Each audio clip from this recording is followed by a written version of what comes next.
सभी से मैं ये कहना चाहूँगी कि मेकओवर के लिए आप इस कदर एक्सपेरिमेंट ना करें कि आप खुद को देख ना सको आईने में। अपने बच्चों को मैं प्रोवोकेटिव क्लोथिंग कभी ना पहनने दूँ। अभी राखी से दोस्ती है, दुश्मनी है या ज़ीरो है, कुछ नहीं है, बात होती है? उनका कॉल आया, शी सेड क्या कर रही है? आई सेड शूटिंग कर रही हूँ। अच्छा मेरी फिल्म में काम करेगी? आई सेड कौन सी फिल्म? रोज़मेरी मार लो। इस तरह जिल्लत भरी ज़िंदगी में जी नहीं सकती हूँ। उसने ये गाली दी, अब देखो मैं क्या गाली बकती हूँ उसके लिए।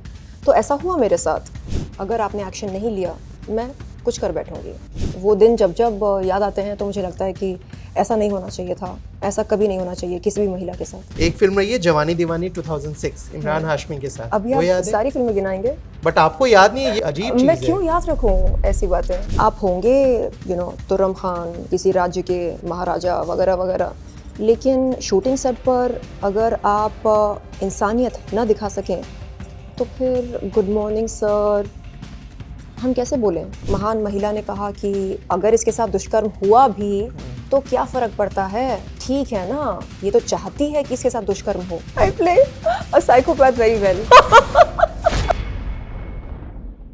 हेलो, हाय, आदाब, नमस्कार, सत श्री अकाल। आप देखना शुरू कर चुके हैं बॉलीवुड बबल और मेरा नाम है अविनाश पाल। आज मेरे साथ एक ऐसी कलाकार मौजूद हैं जिन्होंने हिंदी के साथ ही साउथ में भी धमाका किया, रियलिटी शोज में पार्टिसिपेट किया तो रियलिटी शोज को होस्ट भी किया। इनके कैरेक्टर्स के साथ इनके बयान भी काफ़ी ज़्यादा चर्चा में रहते हैं और इनकी जर्नी को देखकर कहा जा सकता है कि इनके जैसा नहीं है कोई दूसरा। ये हैं शर्लिन चोपड़ा। Thank you. ठीक है, थोड़े पन्नों को पलटते हैं जिंदगी के, बचपन पे चलते हैं। माँ मुस्लिम, पिता क्रिश्चियन, उनके ग्रैंडफादर पंजाबी। बचपन कैसा भी था आपका? घर का माहौल कैसा था? देखिए, पापा हमें एक क्रिश्चियन माहौल में बड़ा किए थे। हमें रोज़ नहीं, हर संडे चर्च भेजा करते थे।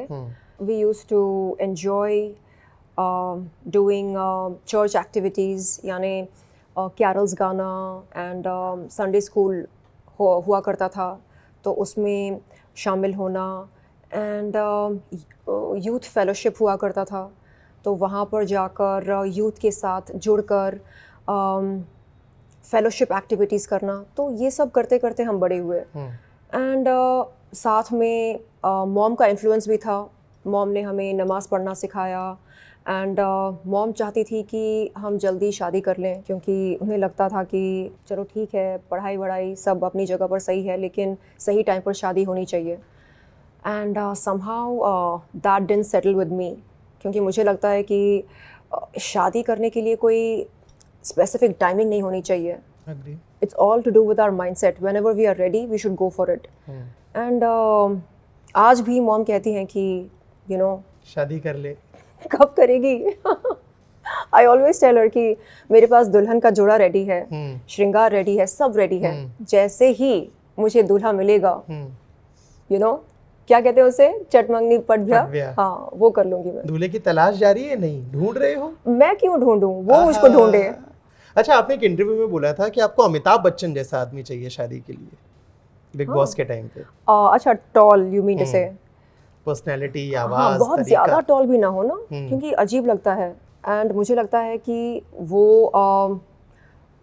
अगर डिपेंडेंट हो किसी पर फॉर हिज लाइवलीहुड तो फिर बात नहीं बनेगी। He should be self sufficient, self made, well educated, and definitely a fitness enthusiast. अगर फैमिली पैक रहा तो फिर बात बिल्कुल नहीं बनेगी। 6 पैक एब्स चाहिए। Yeah, why not? It's achievable. Looks कितने मैटर करते हैं काम मिलने के लिए? आपका एक इंटरव्यू देख रहा था, उसमें आपने बोला था कि आपको बोला गया एलियन लुक्स, चलता फिरता जादू। वो तो मैं खुद को कहा करती थी। हुआ ये था कि पिछले साल मैंने एक कॉस्मेटोलॉजिस्ट से कुछ ट्रीटमेंट्स कराए। उन्होंने फिलर्स डाले थे, मेरे पूरे फेस पर उन्होंने फिलर्स डाले, इंजेक्ट किए। So he injected fillers here in my chin, made my chin 1 kilometer long. He injected fillers on my jawline and he gave a 110-degree angle. यहाँ पर ऐसे, यहाँ पर ऐसे. And then he made my cheeks heavily puffed up. And I was no more looking like myself. I was looking like an alien. And my friends were shocked. They said, "What have you done to your face? Why?" And I said, "I don't know. ऐसा कब हुआ, कैसे हुआ?" And then thankfully, I met a doctor. I said, "Listen, I'm not happy, with what has been done to my face. Can you please undo all this?" So the doc said, yeah, these are fillers. They are not permanent. They are dissolvable. So he dissolved all the fillers on my face. And thankfully, I'm not, now I'm back to being my original self. सभी से मैं ये कहना चाहूँगी कि makeover के लिए आप आप इस कदर एक्सपेरिमेंट ना करें कि आप खुद को देख ना सको आईने में. Go easy, go slow, and don't get influenced by what you see on social media. मैं इन्फ्लुएंस हुई थी सोशल मीडिया पर ये सब देख कर कि अरे हर कोई चिन को ऐसे एलोंगेट करा रहा है, हर कोई यहाँ पर ऐसे एंगल्स बना रहे हैं, चलो मैं भी करा के देखती हूँ. करा के देखा और फिर आईने में देखा खुद को कि ओह शिट, ये तो जादू है, ये एलियन है. So thankfully, all that is now history. And अब मैं तौबा करती हूँ, मुझे एक्सपेरिमेंट्स नहीं करने हैं लुक्स को लेकर. आपकी इस पूरी बात से ना मैं वो मेंटालिटी या थॉट प्रोसेस समझना चाहता हूँ. जैसे आपने खुल के बोला कि मैंने फिलर्स करवाए. इंडस्ट्री में बहुत सारे एक्ट्रेसेस, इनफैक्ट एक्टर्स भी करवाते हैं. कुछ लोग बात नहीं करना चाहते हैं, कुछ बोलते हैं नहीं हमने कुछ नहीं करवाया, कुछ बोलते हैं हमने करवाया. क्या ये एक सो कॉल्ड अच्छा दिखने का एक पैमाना है जिसका प्रेशर रहता है कि नहीं यार अगर मैं ऐसी नहीं दिखूंगी तो काम नहीं मिलेगा? देखिए, सोशल मीडिया पर इन्फ्लुएंसिंग तो भरपूर होती है. हमें ये तय करना है कि हमें किस दिशा में इन्फ्लुएंस होना है. अगर आप सुबह से शाम तक मेकओवर रील्स देखते रहें, इसने ये कराया, उसने वो कराया, इसने चिन को एलोंगेट कराया, उसने अपने जॉ लाइन को एलोंगेट कराया, उसने अपनी नोज़ की सर्जरी कराई, इसने अपने आइज़ को ऐसा कराया, तो कहीं ना कहीं आप इन्फ्लुएंस होंगे क्योंकि आप इन चीज़ों को तवज्जो दे रहे हैं, अटेंशन दे रहे हैं. And energy goes wherever attention flows. I on purpose have decided to not entertain such content on my feed. I choose to watch motivational feed and feed which promote content or reels which promote healthy eating. So उस तरह का feed मैं देखना पसंद करती हूँ. And it's all up to us. कोई ऐसी एक्ट्रेस या एक्टर जिसको देख के लगता है कि अविनाश ये लोग ना मोटिवेट करते हैं एक्चुअली में, जैसे आपने जो बोला ना कि अच्छे इंसान है, कोई ऐसा? Yes, ऐसे कई लाइफ कोचेस हैं, मोटिवेशनल स्पीकर्स हैं जिन्हें मैं फॉलो करती हूँ. हम जिन सब्जेक्ट्स के बारे में बात करते हैं, इसने ऐसा किया, उसने वैसा किया, इसने ये किया, उसने वो किया, हाय मेरी किस्मत, हाय ये, हाय वो. We can change all the stories ना, by just choosing to change the story, change the narrative, and then we will see new results. और वैसा हुआ मेरे साथ 2024 में. मैंने स्टोरी चेंज करके देखा, नैरेटिव चेंज करके देखा. मुझे पौरुषपुर 3 मिली जिसमें डबल रोल करने का अवसर मिला. मुझे हाई प्रोफाइल एंडोर्समेंट्स मिले हैं. बहुत जल्द मेरा पहला ऐड आपको देखने को मिलेगा सोशल मीडिया पर. तो आज मैं सोचती हूँ कि oh my god, we should encourage this kind of thinking. लेकिन हम यूजुअली गॉसिप को बढ़ावा देते हैं, नेगेटिविटी को. एंड हमें लगता है कि अगर चर्चा में रहना हो तो हमें कुछ ना कुछ कंट्रोवर्शियल करना पड़ता है. इसकी ज़रूरत नहीं है. चर्चा में रहने के लिए आप बस एकदम हिट रहो, फिट रहो. आप अपने एब्स शो ऑफ कर सकते हैं, आप अपनी खूबसूरती शो ऑफ कर सकते हैं, आप अपना काम शो ऑफ कर सकते हैं, आप अपनी अच्छी बातें लोगों को सुना सकते हैं. तो चर्चा में रहने के और भी कई रास्ते हैं, तरीके हैं. एक शर्लिन जो एक्टिंग करती है जैसे हम लोग पर्दे पे देखते हैं, एक शर्लिन जो रैप भी करती है ना, वो फेज क्या है? मतलब कब लगा क्या ठीक है आई कैन रैप? वीडियोस भी आया 2007 में आया, उसके बाद भी आया. जब अंदर बहुत ज़्यादा गुस्सा भर जाता है, चिढ़, गुस्सा, भड़ास, तो उसको निकालने के लिए मुझे लगता है कि चलो एक रैप करते हैं. एंड क्योंकि आजकल गुस्सा कम हो गया तो रैप भी कम हो गया. अब मुझे लगता है कि नहीं, मतलब क्या हासिल होगा गुस्सा करके, और मैं क्यों करूं गुस्सा. गुस्सा शांत हो गया, बहुत अच्छी चीज़ है. बता दो कैसे काबू पाया जाता है गुस्से पे? मतलब अब उस जोन में हो कि अब अगर किसी ने कुछ आप पे बोला, यू वोंट रिएक्ट या फिर यू विल रिएक्ट? क्योंकि बहुत हमने देखे हैं। I will react, but maybe not instantly. I will take some time and then react. I saw a video of Shushmita Sen where she spoke about how her daughter reacted to her classmate who called her stupid. She reacted and she maybe poked a pencil into his ear, the daughter, and she was reprimanded by the school principal. And then Shushmita was called, you know, and then Shushmita explained to her daughter that unless and until we take a label personally, किसी ने stupid बोला, आपने उस label को अगर personally लिया तो आपको बुरा लगेगा, लेकिन अगर आपने उस लेबल को पर्सनली नहीं लिया, आपने यूं करके रिजेक्ट कर दिया, आई डोंट केयर, तो फिर आपको असर नहीं होना चाहिए। लेकिन यहाँ पर क्या होता है इस इंडस्ट्री में, इसने ऐसा बोला, अच्छा अब देखो मैं क्या बोलती हूँ, उसने ये गाली दी, अब देखो मैं क्या गाली बकती हूँ उसके लिए। तो ऐसा हुआ मेरे साथ, यू नो, शायद आपको पता होगा कि एक महान महिला ने कुछ अभद्र शब्दों का इस्तेमाल किया था मेरे लिए। की बात कर रहे हैं हम लोग। तो जब वो शब्द मेरे कान पर पड़े, मुझे लगा, oh my God, how could she say this, now I will show her who I am, and I retaliated. Today when I think about how I would want to react going forward, if at all something like this happens, then I would not want to take those labels personally. As simple as that. आपने अभी बिना नाम लिए राखी सावंत का जिक्र किया। उस chapter को ना आगे खींचते हुए सिर्फ शॉर्ट में समझना चाहूँगा कि पूरा मसला क्या था। राखी सावंत, आदिल, शर्लिन कैसे जुड़े, क्यों इतना विवाद बढ़ा, क्या था मेन मुद्दा क्या था? हमने सिर्फ दोनों तरफ के बयानबाजी देखी, इसने ये बोला, इसने ये बोला, आप कहीं स्पॉट होके कुछ बोल रहे हो, वो लोगों को बुला के आपके वीडियोस दिखा रही हैं, मसला क्या था? See, initially I was voicing my opinion. मैं अपने हक के लिए लड़ रही थी, क्योंकि मेरे साथ गलत हुआ था, तो मैं चाह रही थी कि मुझे इंसाफ मिले। और मेरे ख्याल से इंसाफ के लिए गुहार लगाना कोई जुर्म नहीं है, करेक्ट? बिल्कुल। तो जब मैं इंसाफ के लिए गुहार लगा रही थी, तब महान महिला ने कहा कि अरे ये तो ये है, ये तो वो है, ये तो ऐसा काम करती है, ये तो वैसा काम करती है, इसे इंसाफ क्यों चाहिए?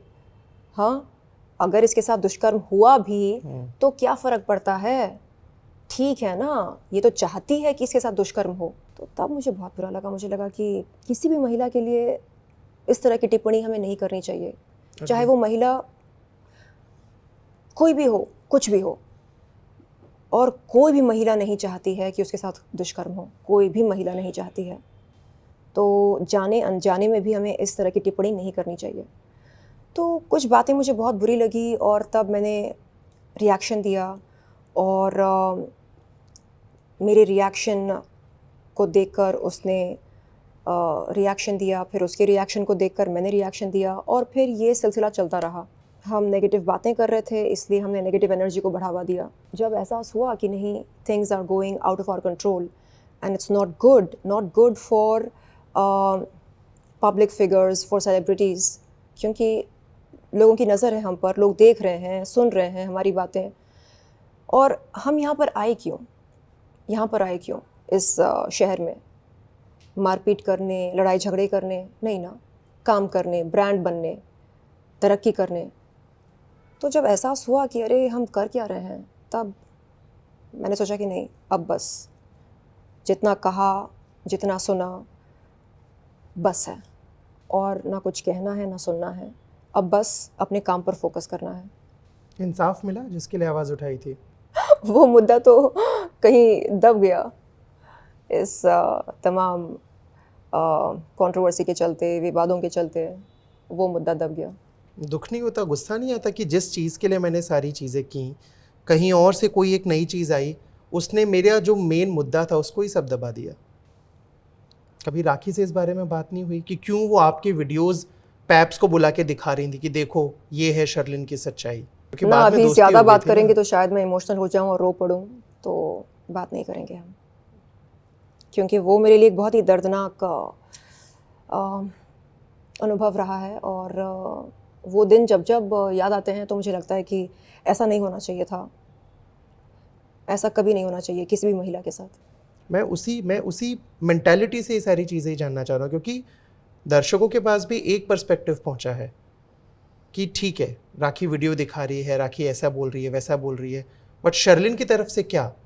मैं पुलिस चौकी पर गई थी और मैंने कहा कि देखिए ये जो हो रहा है गलत हो रहा है, आप एक्शन लीजिएगा, क्योंकि आज अगर मैंने ख़ुद के लिए आवाज़ नहीं उठाया तो फिर मैं कभी ख़ुद के लिए आवाज़ नहीं उठा पाऊँगी, और मुझे इस तरह शर्मिंदा होकर नहीं जीना है। मैं कुछ कर बैठूँगी, अगर आपने एक्शन नहीं लिया मैं कुछ कर बैठूँगी, क्योंकि इस तरह ज़िल्लत भरी ज़िंदगी में जी नहीं सकती हूँ। तो फिर पुलिस ने कहा ठीक है, हम तहकीकात करेंगे, एविडेंस ढूंढेंगे, और आपको हमें बताने की ज़रूरत नहीं है कि हमें क्या एक्शन लेना है, हमें जो ठीक लगेगा हम वो करेंगे। तो उन्होंने एक्शन लिया और FIR दर्ज किया। अभी राखी से दोस्ती है, दुश्मनी है, या ज़ीरो है, कुछ नहीं है, बात होती है? और इस पूरी चीज़ में आदिल कहाँ से आ गए? देखिए मैं कभी ये नहीं सोचती हूँ कि मेरे दुश्मनों को तकलीफ़ हो या वो बिखर जाएं, टूट जाएं, भस्म हो जाएं। नहीं, मैं तो यही चाहती हूँ कि वो जहाँ पर भी हो, खुश रहे, तरक्की करे, क्योंकि देखिए at the end of the day वो भी एक सिंगल वुमन है, और मैंने कभी उसका बुरा नहीं चाहा और कभी नहीं चाहूँगी। मैं तो बस चाहूँगी कि वो अपने करियर पर फोकस करे, अच्छा काम करे। वो कॉमेडी बहुत ही अच्छा करती है, इसलिए उसको कॉमेडी क्वीन कहते हैं। तो कॉमेडी बढ़िया करती है, तो कॉमेडी पर क्वीन सुना है, कॉमेडी क्वीन नहीं सुना। Drama queen, comedy queen. तो वो बगैर किसी को ठेस पहुंचाए, बगैर किसी की भावनाओं को आहत किए कॉमेडी करे, ड्रामा करे, मनोरंजन करे, लेकिन किसी को रुलाए नहीं, ख़ास तौर पर किसी महिला को ठेस ना पहुंचाए, किसी महिला के आंखों से खून के आंसू ना निकाले। बस यही चाहती हूँ मैं कि हम सब खुश रहें, खुशहाल रहें और तरक्की करें। और मैंने तो ये भी सोचा कि आगे चलकर जब मैं माँ बनूँगी, जब मेरी ज़िंदगी में कोई बेबी आएगा या आएगी, मैं ज़रूर मिलाऊंगी अपने बच्चों को उससे। अच्छा, या क्यों नहीं। और हो सके तो मैं बच्चों से कहूँगी कि देखो ये आपकी बहन को क्या बोलते हैं, मासी। मेरे रिश्तेदारी में बहुत मासी। हाँ, मौसी की मासी, मौसी वो भाषा रीजनल चेंज हो हाँ, जाता है। ये आपकी मासी है। I like to believe in goodness and kindness. इस पूरे जवाब में मेरे सवाल का जवाब मिसिंग था। राखी से अभी बात होती है या नहीं? नहीं, पिछली बार जब बात हुई थी, आई थिंक मैं पौरुषपुर 3 के लिए शूट कर रही थी उस समय, और उनका कॉल आया। शी सेड क्या कर रही है? आई सेड शूटिंग कर रही हूँ। तो अच्छा मेरी फिल्म में काम करेगी? आई सेड कौन सी फिल्म? रोज़मेरी मार लो। ओके। मैंने कहा देख, मैं बहुत ही सीरियस सीन कर रही हूँ, मुझे हंसा मत। फिल्म का नाम क्या है? रोज़मेरी मार लो। आई सेड अगर ऐसी फिल्म है तो मैं काम नहीं कर सकती हूँ, ठीक है? एंड शी सेड नहीं काम करना पड़ेगा, you are my friend, you have to do this for me. I said हाँ ठीक है, देखते हैं। अब पता नहीं वो सीरियस थी, मजाक कर रही थी, यू नो ना हर एटीट्यूड, शी इज़ वेरी मजाकिया। So that was it. उसके बाद कभी बात नहीं हुई। इस बातचीत में आपने एक बहुत खूबसूरत बात बोली कि मेरे बच्चों को। हाँ, मैं जब भी आपके स्पॉटेड वीडियोस देखता हूँ, वहाँ पे देखता हूँ यार बच्चों के साथ एक अलग ही आपका वाइब आ जाता है। वो अंदर का कहीं बच्चा जाग जाता है, ममता जाग जाती है। जब मम्मी बोलती है शादी कर लो, लड़का तो आप ढूंढ रहे हो, वो आपको ढूंढ रहे हैं, नहीं मिल रहा है, वो आप पे है, बट क्या बच्चों को लेके क्या कभी ये सोचा? बहुत सारे सेलेब्स ने, लोगों ने अडॉप्ट भी किए हैं, नहीं की शादी, कुछ ऐसा थॉट है? Yes, see I have a health disorder, तो मेरे डॉक्टर ने कहा कि ये जो हेल्थ डिसऑर्डर है इसे मुझे कंट्रोल में रखने के लिए ताउम्र मेडिकेशन लेनी पड़ेगी, जो कि मैं लेती हूँ सुबह शाम, दोपहर में भी, दिन में 3 वक्त। और उन्होंने कहा कि I should never contemplate getting pregnant, क्योंकि जानलेवा हो सकता है बच्चे के लिए, माँ के लिए भी। सो देन मेरे ऑप्शंस क्या हैं? तो जो ऑप्शंस अवेलेबल हैं हमारे देश में, मैं उन्हें एक्सप्लोर करना चाहूँगी। और मैं चाहूँगी कि मेरे कम से कम 3-4 बच्चे तो हों। एक से क्या नाम होगा? सोचें कुछ, 3-4 सोच लिए, क्या क्या नाम हो सकते हैं? ऑप्शंस रखें, और मैं चाह रही हूँ कि हर नाम ए से शुरू हो। I am obsessed with names which start with N A. तो बताऊंगी मैं आपको बहुत जल्द। And yes, I think I was actually born to be a mother, क्योंकि जब जब मैं बच्चों के बारे में सोचती हूँ एक अजीब सी खुशी महसूस करती हूँ। उनके आने से पहले मैं इतनी खुशी महसूस कर रही हूँ उनके आने से पहले। जस्ट इमेजिन उनके आने के बाद क्या होगा। काम छोड़ दोगे, काम करोगे? नहीं, ऑफ कोर्स काम करूँगी, उनको भी साथ में लेकर चलूँगी। एंड शुरुआत में एक आया रखूँगी जो बच्चों की देखरेख कर सके मेरी मौजूदगी में। इससे फर्क पड़ता है कि आप इंडस्ट्री से नहीं हो? एक ऐसी लड़की जो आंध्र प्रदेश से आई, हैदराबाद से आई, अपने दम पे जितना नाम बनाया, काम किया, और एक वो लोग जो चांदी या सोने का चम्मच लेके पैदा होते हैं, नाम के आगे कुछ भी, कोई एक बड़ा सरनेम लगा है। फर्क पड़ता है? आपको लगता है अगर कभी कोई इनसाइडर होते इंडस्ट्री की भाषा में तो आज शायद सिचुएशन अलग होती? देखिए, मुझे प्रॉपर गाइडेंस नहीं मिली। मेरे दोस्त, करीबी दोस्त मुझसे पूछते हैं, यार तूने ये क्यों किया, तूने ये क्यों किया, तूने वो क्यों किया। मैं यही बोलती हूँ, मुझे प्रॉपर गाइडेंस कभी नहीं मिली ज़िंदगी में। कभी कभी लगता है कि अगर गाइडेंस मिली होती तो शायद मैं बहुत ज़्यादा रिएक्ट नहीं करती, शायद मैं चीज़ों को नज़रअंदाज करती, इग्नोर करती। तो जो गाइडेंस मुझे नहीं मिली वो गाइडेंस मैं अपने बच्चों को दूंगी। और उनका पहला लेसन होगा, डू नॉट रिएक्ट, क्योंकि मैंने इतने सारे रिएक्शंस दिए हैं ज़िंदगी में। कहीं ना कहीं रिग्रेट है बहुत सारी चीज़ों का फिर, या नहीं? रिग्रेट नहीं है, आई फील ठीक है, गिवन द सर्कमस्टांसेस मैंने जो कुछ किया अच्छा किया, खुद को बचाने के लिए किया और सर्वाइवल के लिए किया। सो सर्वाइवल इंस्टिंक्ट्स हम सब में होते हैं। एंड बात जब सर्वाइवल पर आए तो तब हम एटिकेट, मैनर्स, क्लास, ये सब के बारे में नहीं सोचते। सर्वाइवल का मतलब डू और die. I have no regrets as such, because I feel I have come this far because I fought for myself. अगर मैं नहीं लड़ती तो शायद मर चुकी होती। तो खुद को जिंदा रखने के लिए अगर हमें लड़ना पड़े, बेशक लड़ो। प्लेबॉय को जो फोटोशूट करवाया था जी, या जो अडल्ट कंटेंट क्रिएटर की तरह जो काम किया था बतौर अडल्ट कंटेंट क्रिएटर, करते या नहीं करते? बिल्कुल नहीं। मैं तो अभी से सोचकर मतलब ये सोच रही हूँ कि अपने बच्चों को मैं प्रोवोकेटिव क्लोथिंग कभी ना पहनने दूँ।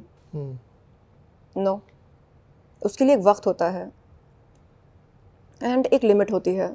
सो लिमिट क्रॉस करने की ज़रूरत नहीं है। So I feel that I would want to be an old fashioned parent for my children. But अभी भी आपके वीडियोस देखते हैं, आप पैप्स के साथ अगर कहीं हो, पानी गिराया जा रहा है, आपकी संतरा खाने का तरीका बहुत अलग है। पिछले साल के वीडियोस हैं। अब 2024 की बात करें और ठीक है, मैंने किया सो किया, बट मेरे बच्चों के लिए मैं बहुत ही सख्त गाइडलाइंस बनाने वाली हूँ। They can do whatever they want to, but they cannot cross the line of decency. So that is going to be my parameter for them.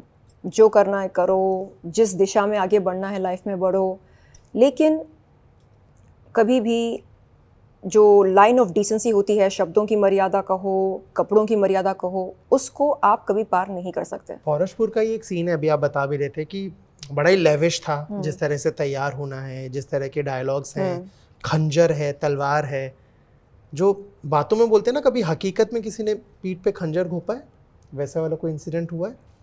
बहुत बार। बहुत मुस्कुराते हो आप, चीज़ें बहुत गहरी बोल जा रहे हो। आई think it's not a big deal. यहाँ पर ये सब होता है एंड ये सब सहने के बाद अब मुझे लगता है कि ऐसे गेम्स मेरे साथ अब कोई खेल नहीं सकता. यानी ये पीठ में खंजर भोंकना एंड चुगली करना, मेरे बातों को तोड़ मरोड़ के पेश करना और मुझे एक यानी एक ऐसे इंसान के रूप में पेश करना जो कि मैं हूँ ही नहीं. मेरे इमेज को धक्का देना या रेपुटेशन को ख़राब करने की कोशिश करना, ये सब हो चुका है मेरे साथ. और अब जब कोई इस तरह की गुस्ताखी करने के बारे में सोचता है तो मैं उनको कानूनी भाषा में वार्निंग देती हूँ. बहुत उम्दा. हाँ, तो आईपीसी सेक्शन 354 है एंड कई सारे सेक्शंस हैं. तो मैं कहती हूँ कि देखिए, कानून की भी जानकारी बहुत बिल्कुल बिल्कुल बहुत ज़रूरी है. क्योंकि अगर आप सख्ती से पेश ना आए तो ये जो हैं मतलब ऐसे कुछ लोग हैं जो आपका जीना मुश्किल कर सकते हैं. तो इसलिए सख्ती से पेश आना बहुत ज़रूरी होता है उन लोगों के साथ जिन्हें इंसानियत की भाषा समझ में नहीं आती है. तो ये जो नई शर्लिन जो मेरे सामने बैठी है 2024 की, इसको अगर कोई राम गोपाल वर्मा जैसा शख्स अगर कोई स्क्रिप्ट ऑफर करे, जो आपने बताया था कि कहानी तो थी ही नहीं, तो अब क्या करोगे? या अभी भी ऐसे ऑफर्स आते हैं? नहीं, अभी नहीं आते हैं ऐसे ऑफर्स, थैंक गॉड. अब उन्हें समझ में आ गया है ये जो बंदी है ये सुलझी हुई बंदी है, नो नॉनसेंस बंदी है. तो नॉनसेंस लेकर आप मेरे पास आओगे तो फिर पड़ेगी. आप अपनी तरफ से किसी एक्टर, डायरेक्टर, प्रोड्यूसर को फिल्म के लिए अप्रोच करते हैं? नहीं करते. नो वे. मुझे मंजूरी नहीं है कि मैं कटोरा लेकर किसी के पास जाकर बोलूं अल्लाह के नाम पे दे दे बाबा. मंजूरी नहीं है. मैं खुद को ऐसे पेश करती हूँ जैसे कि मैं हूँ educated, intelligent, classy and very articulate. अगर आपको ये चीज़ें पसंद हैं तो आप और मैं जुड़ सकते हैं. लेकिन अगर आपको इडियोसी पसंद है, बेतुकी चीज़ें पसंद है, अगर आपको क्लास पसंद नहीं है, अगर आपको खूबसूरती पसंद नहीं है, तो कृपया मेरा वक्त बर्बाद ना करें. पहली फुर्सत में कल्टी मारें. उर्फी जावेद का एक शो आया था, फॉलो कर लो यार. देखा? किसका? उर्फी जावेद का. ओके. देखा नहीं, सुना. हाँ. अगर वैसे एक शो शर्लिन की लाइफ पे बने, क्या नाम होगा? Wow and how. Aha. Yeah. Nice. So for me, life is about excellence.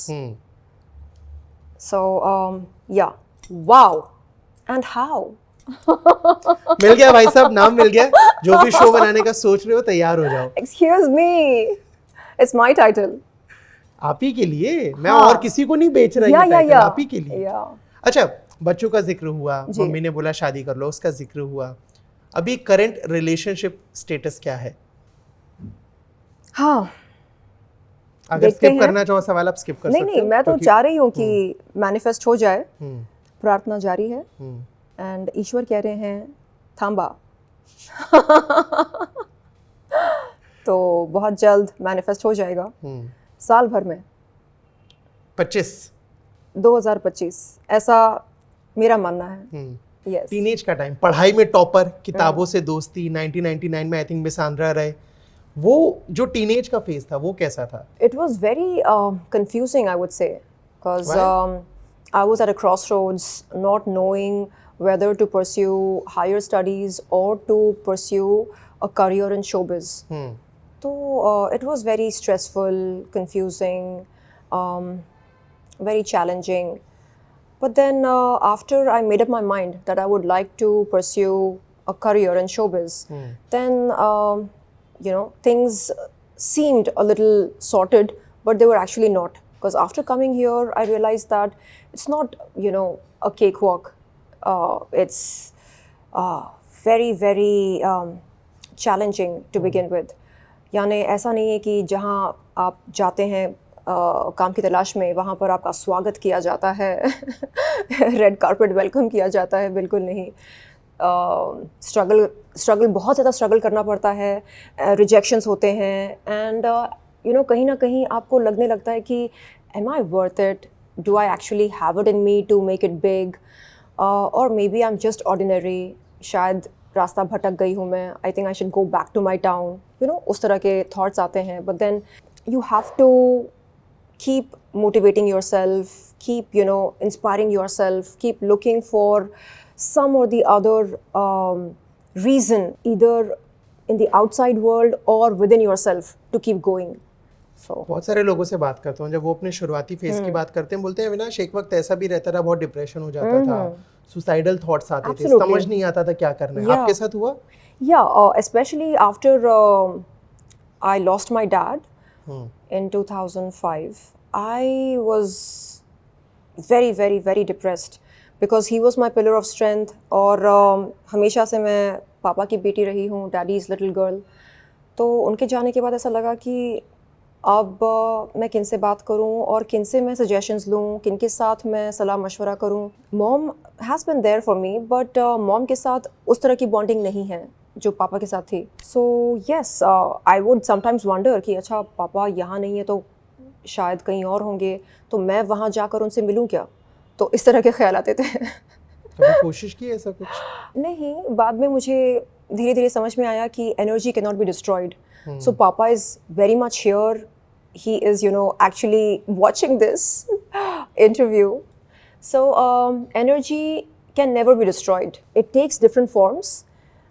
So yes, when I got to know this truth, I was relaxed, I was comforted, matlab I felt quite comfortable knowing that yes, papa's energy is around me and he is watching over me. So then I tried to not entertain those depressing thoughts. Mumbai का पहला audition याद है? Yes, it was for I think Red Swastik. Okay. Yeah, in which I played a psychotic killer. Just imagine, शुरुआत में अगर आपको एक psychotic killer की भूमिका निभाने को कहा जाए, तो आपको लगेगा oh my God, why not something simple, like girl next door type, शर्मीली, नादान सी। लेकिन नहीं, यहाँ पर रोल कुछ बहुत ही विचित्र था, साइकोटिक किलर, एंड एक ऐसी महिला जिसके साथ दुष्कर्म होता है और फिर वो ये तय करती है कि जिसने उसके साथ दुष्कर्म किया है उसका वो खात्मा करेगी। जब इसका पहला पोस्टर आया था, मुझे याद है रेड स्वास्तिक का, कुछ कंट्रोवर्सीज भी हुई थी, फिर आपने भी बोला था कि नहीं, जैसा पोर्ट्रेट किया गया है फिल्म वैसी है नहीं। कुछ आपकी तब मेकर से बात हुई थी कि वो खंजर दिख रहा है, हाथ में चाकू दिख रहा है, बैक सीन है जो पहला पोस्टर है उसका। जिस तरह की फिल्म थी वैसे पहले पोस्टर से वैसा पोर्ट्रेट नहीं किया गया था। अच्छा, तो फर्स्ट पोस्टर से आपको क्या लगा कि ये किस तरह की फिल्म है? अडल्ट टाइप की है। No, but then it was meant for the family audience. I think because of that poster you're saying that, but nahi.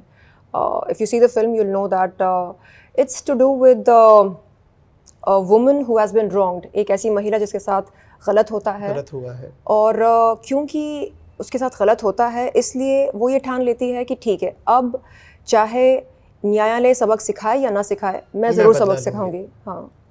आपकी फिल्मोग्राफी में एक फिल्म रही है दोस्ती, 2005, बॉबी देओल। कुछ कैसे मिली, क्या था कैरेक्टर, कुछ याद है? No, I don't remember. नहीं, शायद मैंने कोई छोटा सा रोल, बहुत छोटा रोल किया होगा पैसे कमाने के लिए। एक फिल्म रही है जवानी दीवानी 2006, इमरान हाशमी के साथ। अभी आप सारी फिल्में गिनाएंगे? सारी नहीं, 3-4। बट आपको याद नहीं है, ये बहुत बड़ी अजीब चीज है। मैं क्यों याद रखूं ऐसी बातें? आई डोंट हैव, मतलब काम अगर फिल्म में किया है, जैसे मैंने अगर किसी का इंटरव्यू किया है तो मुझे याद रहेगा। आई थिंक ये सारी बातें याद रखना जरूरी नहीं होता है। हाँ, मुझे ये याद है कि किसने मेरे साथ गलत व्यवहार किया और किसने मेरे आत्मसम्मान को ठेस पहुंचाई, और मुझे ऐसे लोगों से दूरी बनाए रखनी है, ये सब मैं याद रखती हूँ। चलिए, इन्हीं 3 का जवाब दीजिए। किसने आपके साथ दुर्व्यवहार किया? That's for me to know, that's it. मतलब इसका प्रचार करके मुझे क्या मिलेगा? So it's for me to know and for me to be aware of my surroundings, of my connections, collaborations, associations. South में काम किया है, याद है? Of course. मैंने एक फिल्म करी जिसका नाम है A Film by Arvind. वो चली 100 days से ज़्यादा. Again, in that I played a psychotic character. तो I think पता नहीं makers को क्यों लगता है कि I play a psychopath very well. क्या डिफरेंस है साउथ में काम करना और यहाँ काम करना? वहाँ के schedules बहुत ही systematic होते हैं. लोग punctual होते हैं. सुबह जल्दी काम शुरू करते हैं और रात को जल्दी पैकअप करते हैं. And overall I would say very disciplined, very punctual and very systematic. यहाँ नहीं है, हिंदी सिनेमा में नहीं है? यहाँ पर of course they are systematic, but काम शुरू करते करते कभी 11 बज जाते हैं, कभी 12 बज जाते हैं. वहाँ पर .7 AM you know morning schedule शुरू होता है. So I think यहाँ पर क्योंकि स्टार कल्चर ज़्यादा है तो we like to you know be slightly laid back. आराम से हम काम शुरू करते हैं. वहाँ के स्टार्स का ट्रीटमेंट भी आसपास के लोगों से अलग होता है या यहाँ जैसे ही होता है? नहीं जैसे अभी आप एक इंटरव्यू में अभी जस्ट जो भी आपने किया उसमें आपसे पूछा गया बॉलीवुड के साथ किस एक्टर या एक्ट्रेस के साथ काम करना चाहोगे. आपने बहुत चुनिंदा नाम लिए क्योंकि आपने बोला कि मैं ये देखती हूँ कि वो पर्सनली भी कैसे हैं. मेरे लिए ये बहुत मायने रखता है कि एक एक्टर असल में इंसान कैसा है. अगर वो इंसान कुछ ख़ास ना हो तो फिर मैं अपने दिल में उसके लिए कोई ख़ास जगह क्यों बनाऊं. वो समाज के लिए क्या कर रहा है, बच्चों के लिए क्या कर रहा है, बुज़ुर्गों के लिए क्या कर रहा है, वो महिलाओं के साथ कैसे बात करता है. For me all these things play a very crucial factor in deciding whether or not I would like to consider somebody my idol. जो रीजंस आपने अभी बोले, कभी इन रीजंस की वजह से कभी कोई प्रोजेक्ट, कैरेक्टर या मूवी रिजेक्ट की है कि नहीं बॉस मेरे को नहीं जम रहा है ये इंसान, I won't work with him और या हर? मैंने हाल ही में एकता जी के साथ काम किया और मेरा अनुभव बहुत ही सुखद रहा. And I would love to continue working with Ekta ji and her team. और उसके अलावा नहीं, मेरा सवाल था कुछ रिजेक्ट किया कि नहीं, क्योंकि आपके जो पैमाने हैं इन पे लोग नहीं जब लोग दुष्कर्म करते हैं या गंदी बात करते हैं तब ऐसा लगता है कि नहीं मज़ा नहीं आएगा इनके साथ जुड़कर या काम करके. And I think it's very important to be good human beings first ना. आप होंगे तुर्रम खान या किसी राज्य के महाराजा वगैरह वगैरह, लेकिन शूटिंग सेट पर अगर आप इंसानियत ना दिखा सकें तो फिर गुड मॉर्निंग सर हम कैसे बोलें, इज़्ज़त कैसे दें. So for me it's very important. बिना नाम बताए, मैं नाम नहीं जानना चाहता, अगर कोई ऐसा वाकया है जो शेयर करना चाहोगे? I have already expressed my self very very clearly. अच्छे प्रोजेक्ट्स मिल रहे हैं, अच्छे एंडोर्समेंट्स मिल रहे हैं तो मेरे मैनेजर्स और ख़ास तौर पर घर वाले मुझसे कहते हैं कि देखो प्लीज़ अब जो कुछ हुआ सो हुआ, let bygones be bygones and focus on what's working out in your favour. तुम्हारी जो ब्लेसिंग्स हैं उन्हें काउंट करो और उन्हें याद करो. तुम्हारे साथ जो गलत हुआ उसको याद करके तुम्हें क्या मिलेगा. कुछ तो चॉइसेस थे ना, हादसे तो हम तब बोलेंगे अगर सब सामने की गलती है. फॉर एग्जाम्पल प्लेबॉय मैगजीन का फोटोशूट चॉइस था. एग्जैक्टली वो कोई बुरा हादसा नहीं था. अग्री. नहीं, मैं बात कर रही हूँ उन मीटिंग्स की जहाँ पर गंदी बातें हुई, जहाँ पर एक गंदी नीयत से मुलाकात करी गई. Unfortunate experiences, unpleasant experiences, I would not want to recall because it will be very very disturbing for me mentally and emotionally. काम पे असर पड़ता है इन सब चीज़ों का? ज़्यादा सोचो तो हाँ, लेकिन अगर उन चीज़ों के बारे में ना सोचो और आज के बारे में सोचो, आज में जियो और अपने ब्लेसिंग्स पर फोकस करो. आज मेरे पास क्या है? हेल्थ है. यही मेरे लिए मेरी वेल्थ है. क्योंकि 2021 में I had suffered from SLE kidney failure. So then I realized that सारे गिले शिकवे एक तरफ, सारे शिकायतें एक तरफ और वेल्थ, हेल्थ एक तरफ. If I get unpleasant vibes from people, then I try to distance myself. I don't need to जज देम, वो ऐसे हैं वैसे हैं, ठीक है, एनर्जी समझ में नहीं आ रही है, दरकिनार करो. So trying to make my life less complicated. Fashion आपको किसका पसंद है? कोई एक्ट्रेस है, बॉलीवुड एक्ट्रेस? फैशन, हाँ, कि ये जमती है. I like Kiara's sense of dressing. Very sleek, very chic, sophisticated. Also, Katrina, very graceful. And आप बताइए. मेरे को तो बहुत सारे लोग हैं, इंक्लूडिंग यू. Thank you. ठीक है, thank you Sherlyn for the बातचीत and all the very best for upcoming projects. और जो भी आप चीज़ें प्लान कर रही हो वो होती जाएं और हम आपसे मिलते रहें और बात करते रहें. Thank you so much. Thank you. Hey guys, I'm Sharlin Chopra and you're watching me on Bollywood Bubble.